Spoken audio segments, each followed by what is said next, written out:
बातम्या बघण्यासाठी आमच्या चॅनलला सबस्क्राइब करायला विसरू नका। नमस्कार, A1 न्यूज महाराष्ट्रामध्ये सर्वांचे स्वागत आहे। आपण पाहत आहात आजची मोठी राजकीय बातमी। नाशिकच्या राजकीय इतिहासात आज एक ऐतिहासिक आणि निर्णायक क्षण साकारला आहे।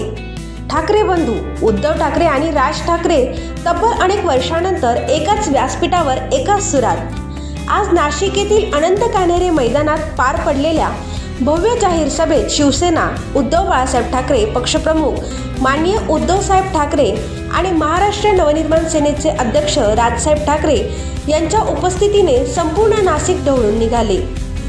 या सभेत राज ठाकरेंनी पहिल्यांदाच उपमुख्यमंत्री देवेंद्र फडणवीसांवर जोरदार टीकेची झोड उठवली, तर दुसरीकडे उद्धव ठाकरेंनी परिवर्तनाचा एल्गार पुकारला। उद्धव ठाकरे म्हणाले, नाशिकच्या विकासावर आलेल्या रावणरूपी वृत्तीला दूर करण्यासाठी आपलं एक मत महत्त्वाचं आहे, विचारपूर्वक मतदान करा। तसेच त्यांनी तपोवनसारख्या पावनभूमीवर राज्यकर्त्यांची पडलेली वक्रदृष्टी खोडून काढण्यासाठी सज्ज होऊया असा ठाम निर्धार व्यक्त केला। ही सभा केवळ राजकीय नव्हे तर नाशिककरांच्या मनातील भावना, अपेक्षा आणि स्वाभिमानाचा आवाज ठरली आहे। हक्क, विकास आणि स्वाभिमानासाठी एकजूट अधिक मजबूत झाल्याचं चित्र पाहायला मिळालं।